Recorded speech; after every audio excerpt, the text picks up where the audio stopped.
Magkano ba sinweldo mo dun sa being an incorporator of Biancham ba? Or yung Bataan Maribeles Holding Corporation? To be honest po, Mr. Chair, hindi ko po alam talaga yung paano, kung may sinahod ba talaga ako or being a stakeholder of Biancham po.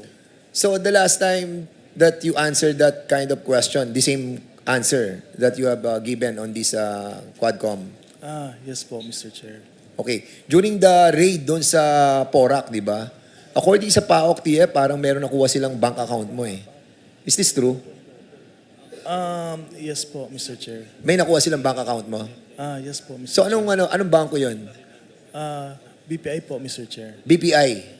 Yes, Mr. Ilang BPI account meron ka?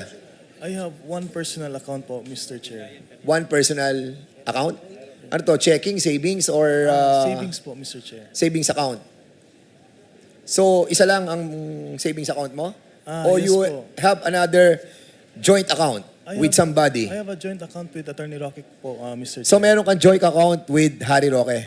Yes po, Mr. Chair. How much? Magkano laman nung joint account nyo ni Attorney Harry Roque? As of today ba yun, Mr. Chair? No, today, how much? Sa pagkakalam ko, Mr. Chair, close na po yung account na yun. Close na. Sino nag-close? Ikaw? Kayong dalawa, joint, right? Hindi po ako nag-close noon, Mr. Chair. Pero pag-check ko po online, wala na po siya. Pero having that joint account with Attorney Harry Roque, namamonitor mo yung account. Siyempre, account mo, di ba? Yes, Mr. Chair. So, magkano yung pinakamalaking pumasok na pera? Sa pagkaalala ko kasi, Mr. Chair, that account was used for election po, Mr. Chair. So how much ang pinakamalaking pumasok na pera? Around 3M or more, Mr. Chair. 3M. Yes, Mr. Chair. One Transaction po. transaction. So umabot ng magkano yung account na yon? Alam ko that is the limit, Mr. Chair. Yung pinakamalaki po na deposit. Kasi pag nag-deposit... No, I mean the total, AR. Nung total na pumasok sa joint account nyo, how much? Yun ang hindi ko po masasagot, Mr. Chair. Bakit? Hindi ko po alam if magkano po lahat ang pumasok ko, Mr. Chair. Hindi mo nakikita account mo? Wala kang kopya? Wala kang online account? Hindi mo nakikita yung pasok? You're under oath. Ang klaruhin ko lang, Mr. Chair, ang tanong niyo is magkano lahat ang pumasok po doon, di ba, Mr. Chair? Yes, oo. Hindi ko po alam ano yung total amount po na pumasok doon, Mr. Chair.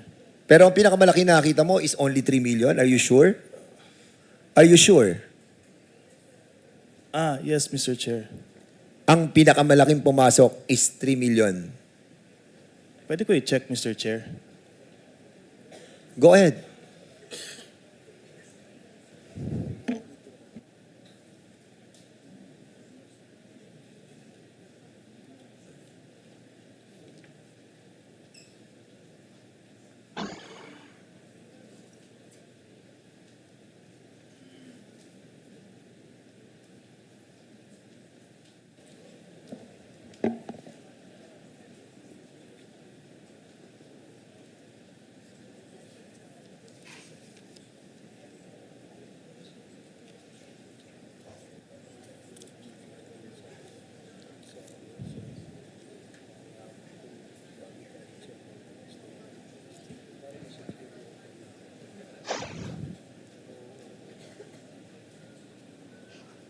Okay, AR?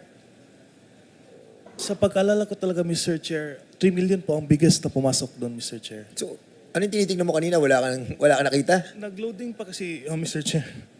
Nakaka-withdraw ka ba sa account na yan? Yes, Mr. Chair. So, nakaka-withdraw ka? Yes, Mr. Chair. Magkano ang pinakamalaki na withdraw mo? Around 1.8, Mr. Chair. One withdrawal. Don't worry, AR. You have to be honest. You know Yes, why? around 1.2 to 1.8, Mr. Chair. Alam ko po yun. Yung na-withdraw mo. Yes, Mr. Chair. So, marami kang withdrawal na malalaki. Parang once a month yun, Mr. Chair, before. For election purposes naman yun, Mr. Chair. For payroll po ng mga tao po. And why is Attorney Harry Roque allowing you to withdraw that big amount? That is for the payroll po ng election staff po ni Attorney Roque ng election po, Mr. Chair. Election. Yes po, election staff. So, ang sinasabi mo, that amount that was withdrawn by you During election time? Are you sure? During election time? Yes, Mr. Chair. Definite ka dyan, ha? Yes, Kasi Mr. pag Chair. nakita natin na hindi election time yan, you're lying, ha? Makita rin, Mr. Chair, na nag-withdraw din ako ng that amount last election po. 1.2 and 1.8. Within those range po, Mr. Chair. Okay. Sige, for that, Mr. Chairman, no further questions for the moment. Thank you, Congressman Fernandez. May Mr. direct... Yes, Congressman Akop, you're ready. May just ask some questions from Mr. De La Serna. Please proceed. Mr. De La Serna, in 2023, ilang beses kayong lumabas ni Attorney Roque? Taruhin ko lang po, Mr. Chair. Out of the country trips po ba yun? Ano? Out of the country trips ba yun, Mr. Yes, Chair? out of the country. Ilang beses kayo lumabas ni Attorney Roque in the year 2023? 6 times po, Mr. Chair. 6. Yes. 6 times in 1 year. Tama? Yes po, Mr. Chair. Pwede po bang sabihin nyo sa committee na ito, ano ang mga dahilan o purpose ninyo kung bakit 6 times po kayong lumalabas ni Attorney Roque The in first trip- 2023? Mr. Chair, the first trip was a trip to Hong Kong po. For sa pagkalala ko, Mr. Chair, yun po yung premiere night ng isang movie po with the Marcos family po, Mr. Chair. Ang second trip po namin in this Isang movie? yung movie po with ni Senator Amy po, Mr. Chair. May premiere night po sa Hong Kong that time. Okay. Tapos the next trip was a trip to Beijing po, Mr. Chair. Kasama ko po. Anong buwan yung kuwan? April po, Mr. Chair. Sa Hong Kong? Yes. Sa Hong Kong. If I'm not mistaken, Mr. Chair, it was April 1 po. April 1. Sa Hong Kong. Pero in April of 2023, the record show, nag-travel din kayo sa China eh. Yes, to Beijing po, Mr. Chair. Yes. Tama? Yes, Mr. Chair. So, 2 beses kayong lumabas ng ating bansa, ng 2 beses kasama si Attorney Roque. Yes, Mr. Chair. That is correct. Hindi ba sinabi mo, 5 ba yung executive assistant na Attorney Roque? That is the time in Malacanang po, Mr. Chair. Out of office po. So, nawala na po sila nung nawala na siya sa Malacanang. Tama po, Mr. Ikaw Chair. lang ang natira. Yes po. Ha? May ibang staff naman, Mr. Chair. Hindi, ikaw lang ang natira doon sa 5 EA niya. Yes, Mr. Chair. Yes, ikaw naman oh. Iiwas ka kaagad. Di ba? Ano kayang meron ka kung bakit ikaw ang paborito ni Attorney Harry Roque?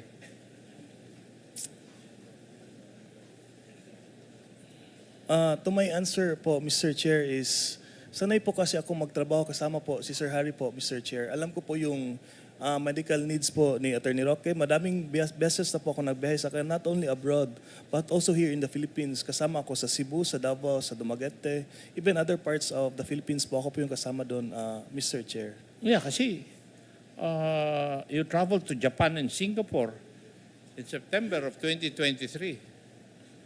Yes po, Mr. That is And for... then you traveled to Abu Dhabi, UAE in October. Kasama ka pa rin sa records na BI. Yes, Mr. Chair. Oh, so, naalis ka na executive assistant nung nawala siya sa Malacanang. Pero yung serbisyo mo, tuloy-tuloy pa rin. Kasama po ako sa campaign team din po, Mr. Chair. Ha? Kasama po ako sa campaign team. Kasama mo siya sa campaign.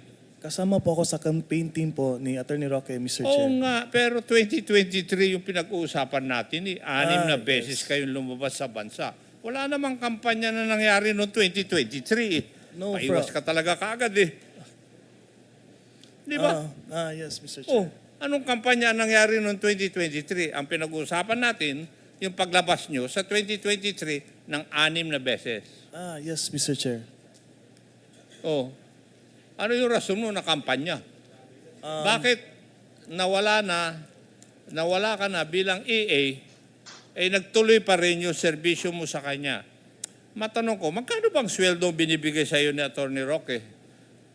Para po siyang may basic pay na 20,000 a month po, Mr. Chair. 3,000 naman? 20 po, 20. 20,000 a month. Okay. And ang trabaho mo parang personal duty nurse ka o PDN. Parang alalay po ako, Mr. Chair. All around alalay po ako. Ano po yung iutos ni Sir Harry, gagawin ko lang So, po. alalay ka. Yes. So, lahat ng bagay, trabaho mo. Parang ganun po, Mr. Chair. Ganon. Thank you, Mr. Chair. Yun lang. Thank you, Congressman Akop. Mr. Chair? Yes, Congresswoman Sansing. Opo, quick interjection lang po, Mr. Chair. Because during the last hearing po, I interpolated Mr. De La Serna. He said on record that his salary is between salary grade 17 to salary grade 20. So if we look at it po, it's roughly between 37,000 to 52,000 a month, Mr. Chair. So I just wanted to clarify, Mr. Chair, the response that his salary is 20,000 pesos per month. Mr. And Chair also, po. Mr. Chair, in addition to that, Mr. Chair, in the last hearing, Congresswoman Mika asked Mr. De La Serna what specific job description is he doing for Harry Roque. And he said he's in charge of the social media accounts of Mr. Roque. Now he's saying he's alalay all around. So mukhang may inconsistencies doon sa mga sagot ni Mr. De La Serna kay Chairman Romy Akop. Thank you, Congresswoman Sansing and Congressman Zia. Narinig mo yung tanong ni Congresswoman Sansing, no? Yes po, Mr. Chair. Okay. Anong sagot mo sa kanyang katanungan? Can I answer first the question of Congressman? Adjong. Yes po. Yes. With relations to your question po, Your Honor, nag-start po ako SOCMED ni Attorney Roque po noong 2020. Tapos naging EA po ako ni Sir Harry noong 2021 hanggang sa sinama niya ako as campaign after nung Malacanang stint. Sinama po ako sa election staff. After po ng election staff, iilan na lang po kaming natira to work in his office. I have one of them, pero ganun po talaga, pag sino yung naiwan, sa kanya din naiwan lahat ng trabaho. And to answer Congresswoman Swansing, the salary grade 17 to 20 was the salary grade in Malacanang, not in the private employment of Attorney Roque po. Mr. Chair, quick Please follow-up proceed. lang po. If naiintindihan po namin, pumayag po kayo na bumaba po yung sahod nyo mula sa dati nyo pong tinatanggap na 37,000 pababa po sa 20,000 per month. Meron kasi kaming private na conversation with Attorney Roque if parang if yung meron siyang inutos sa akin regarding a business venture niya. If that would boom, then I would greatly benefited also po, Your Honor. Mr. Chair, if we may probe further into that, ano po yung business na yon? Mr. Chair, the solar plant na tinatayo po in Cebu po, Your Honor.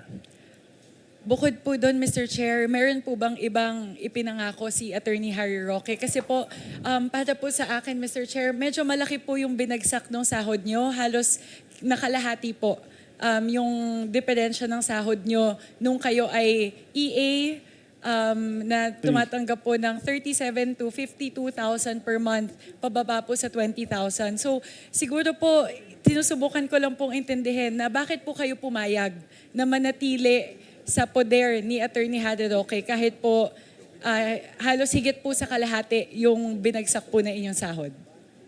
Hindi ako umalis kay Sir Harry kasi maganda naman yung opportunity kasi the solar plant in Cebu was parang mag-open na po soon, Your Honor. Meron po ba kayong natanggap na sahod o may kinita po ba kayo? Kasi po, yun yung dahilan kung bakit kayo nanatili sa kanyang poder. Pero meron po ba kayong actual na kinita mula po doon sa solar plant na yun? Not yet po, Your Honor. So sa loob po ng halos 4 na taon, simula po nung natapos po yung inyong, tama po ba? 2000? Pwede ko pong i-correct, Your Honor. Go ahead, Mr. De La Serna. That promise was made in after the elections po, mga July po of 2020 po, Your Honor. Yun lang po, Mr. Chair. Kasi kahit po tumatanggap po siya ng 20,000 per month na sahod, pumayag po siya na magbukas ng bank account, ng joint bank account, kasama po si Attorney Harry Roque, nang hindi niya po alam yung pumapasok, magkano yung pumasok, magkano po yung lumabas. Sorry, Mr. De La Serna, medyo konektado po ito doon sa tanong ko nung nakaraan. Bakit po kayo pumapayag na ganon? Na magbubukas po kayo ng joint account na magkasama, pumipirma po kayo ng mga papel bilang board of directors, bilang nominal stockholder ng Biancham. Siguro po, yun lang po yung sinusubukan kong intindihan. Halos Yes. 1 linggo na po simula nung nagkausap tayo. Pero pag pinag-iisipan ko pa rin po, sinusubukan ko pa rin pong intindihan, bakit po kayo pumapayag sa mga request po ni Attorney Harry Roque? Siguro naman po, Mr. Chair, Your Honors, hindi man ako ipapahamak ni Attorney Roque po, Your Honor. Yun po yung basis ko to trust Attorney Roque po. Mr. Chair, doon po muna yung tanong ko ngayon.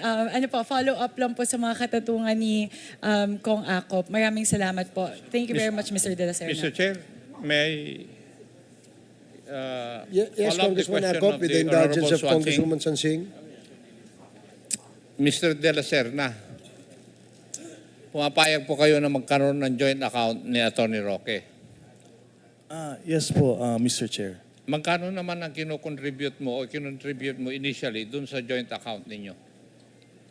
Wala po akong kinukontribute po doon. Wala ka. Yes. Wala kang dadagdag doon sa joint account ninyo ni Attorney Roque. Yes, tama po, Mr. Wala. Chair. Pero you're authorized na mag-withdraw. Yes po, Mr. Chair. Yun ang usapan po ninyo. Yes, Mr. Chair. Ganon. Yes po, Mr. Chair. Nalalaman ko lang yan, nangyayari yan sa mag-asawa, mag-ina o mag-ama eh. Di po ba? Di ba yung joint account? Ano sa tingin mo, iho? Hindi ko man po pinapakilaman yung pera po ni Attorney Roque po. Maliban Mr. lang, Chair. kung pinapatago niya yung pera sa iyo. Kasi hati kayo, halimbawa 5 milyon, hati kayo, di 2.5 kayo. Ay, hindi, Pero Attorney ikaw De La- na mismo umamin na wala kang idinagdag o isinama doon sa joint account ninyo. Yes po, Mr. Chair. Ginagawa lang yan ng magulang doon sa anak eh. Di po ba? O kaya sa kanyang asawa, magjo-joint account sila? Di po ba? Ano sa tingin mo? Inutusan lang po ako, Mr. Chair. Sumunod lang naman po ako. Inutusan ka lang and sumunod ka. Yes, Eh Mr. kung Chair. sasabihin ba niya, lumundag ka sa bangin, lulundag ka? Ay, hindi naman po siguro, Mr. Chair. Okay. Thank you, Mr. Chair. Thank you, Congressman Acop. Mr. Chair, my apologies. Very quickly lang Okay, po. sige, Just please. 2 questions. Mr. De La Serna, you mentioned a solar power plant na business venture nyo ni Attorney Harry Roque. Meron ka bang stake doon sa kumpanya na yun? No po, Mr. Chair, Your Honor, no stake. Zero stake. Paano siya nangako sa'yo? Anong klaseng kita galing doon sa solar plant? Mangailangan kasi ng tao na mag-supervise on the construction in Cebu po noon, Your Honor, Mr. Chair. Ako po yung taong mag-supervise po doon sana. If you don't mind, Mr. De La Serna, may you please share the name of the solar plant that you're talking about? I'm so sorry po, Your Honor, Mr. Chair. Hindi pa kasi siya nagmamaterialize. Having a case now in Cebu with that, I'm so sorry, I'm not allowed to talk about the case also po, Your Honor, Mr. Chair. Mr. Chair, we're not asking for specifics about the case. Pwede lang po, yung pangalan lang po nung solar plant. Pwede ko i-check, Your Honor. At stockholder po ba si Attorney Harry Roque dun sa Cebu plant na yon? I cannot answer what I do not know po, Your Honor. Opo. Yun lang, Mr. Chair, kasi binabalikan ko lang po kasi nung nakaraang interpellation po, under oath, sinabi po ni Mr. De La Serna, dalawang corporation lang po yung stockholder siya na pinakiusapan po siya ni Attorney Harry Roque. So, kinailangan ko lang alamin, Mr. Chair, baka kasi sakaling board of director din po or stockholder din si Mr. De La Serna sa Cebu Solar Power Plant po na ito. Ay, hindi po, Your Honor, Mr. Chair. Maibibigay niyo po ba, Mr. De La Serna, yung pangalan ng solar power plant?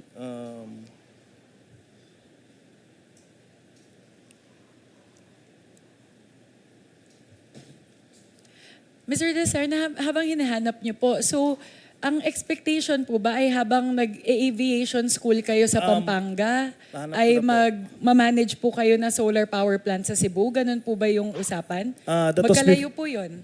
That was before deciding to pursue a career in aviation po, Your Honor. Okay. The name of the company would be Northern Cebu Renewable Energy Corporation Incorporated po. Sorry, De La Serna, can you say that slowly po? Northern Cebu Renewable Energy Corporation Incorporated po, Your Honor, Mr. Chair. Apo. Thank you very much, Mr. Chair. Thank you, Congresswoman Sonsing. Yes, I have a follow-up question. Medyo na-intriga ako dun sa ano eh. please proceed, Congresswoman Sia. Oo. Mr. De La Serna, can you confirm ano po itong joint venture ninyo ni Mr. Attorney Harry Roque pagdating sa solar energy? Wala po kaming joint venture with the company po, Your Honor, Mr. So Chair. ano yung participation mo doon, Mr. Chair? Attorney De La Serna. If magkakaroon po, ma-pursue po yung solar power plant po doon, ako po yung tatao for Attorney Roque in Cebu po, Mr. Chair, Your So Honor. stockholder ka din doon kumpanya? No, I'm not a stockholder there, Your Honor. So ano yung specific na participation mo? We'll just manage the construction of the solar panel po, Mr. Chair. Okay, To so- update po, Attorney Roque, which Okay. is he will be in Manila. Ako So in ibig sabihin, pag ikaw ang tao niya doon, at least you have a basic knowledge of how solar business is being run. Am I correct? Ang pagkakaintindi ko po before, Your Honor, Mr. Chair, ako lang po yung mag-update kay Sir Harry on ano po yung nangyayari Hindi, po pero in ang sinabi Cebu. mo, Mr. Chair, kanina is you'll be the tao. Yes, tama okay. po. So kung ikaw yung tao doon, ibig sabihin at least you'll have a knowledge on how to run a business. yes. Diba? So do you have a knowledge on how to run a solar business? I'm still studying po, Your Honor, Mr. Chair. Hindi, but before that, kasi hindi niya gagawin na ikaw ang papalagay niya doon, Mr. Chair, kung malulugi para sa kanya na ikaw ang tatayo doon. Kasi the reason why, I think Attorney Harry Roque, matalino yun, di ba? Yes. Oo. So the reason why ikaw ang nilagay niya doon, apart from confident siya, na ikaw ay pinagkakatiwalaan niya, baka confident siya sa iyong kaalaman. Hindi ho ba? Ang pagkakaalam ko po, Your Honor, Mr. Chair, ang trabaho ko lang po doon is to update Attorney Roque po sa mga but you updates said- po in Cebu. So you said that you'll be the person in charge of the Ito yung sinabi mo, you'll be the person in yes. charge in Cebu to update, not only to update Harry Roque, but you'll be the alter ego of Attorney Roque. Mostly po ng work ko talaga po, Mr. Chair, Your Honor, is to update Attorney Roque po sa mga ventures Sinabi mo, po. okay, let me go back to my previous question. Tinanong kita, yes. do you have a basic knowledge? Sabi mo, nag-aaral. So can you please update me, ano yung eksakto na, na aspeto ng solar energy ang investa ninyo or alam mong pwede mong i-share sa committee ito? Ang alam ko po, they will be producing floating energy po in Cebu po. Is it generation? Is it distribution? Or do you also involve in transmission lines? Do you Generation po. Ano? Generation po. Sa generation. So malaki yan kasi big sabihin you'll be Yes. producing energy. So how much is that? Would you know how much is the? Yun ang hindi ko po alam, Your Honor. I'm so sorry. So wala kang alam doon sa paano mo Actually- i-update si Mr. Harry actually, Roque kung wala kang actually- kaalam-alam? Actually po, Your Honor, Mr. Chair, hindi po siya nag-push through po as of now. What do you mean hindi na push through? Sa nabanggit ko po kanina, Your Honor, Mr. Chair, they're having a case in Cebu. They're having a problem with some stuff po doon. So what year was this? Ang alam ko po, this year? This year po. Last year po pala, Your Honors. 2023. Yes, Your Honors, Mr. Chair.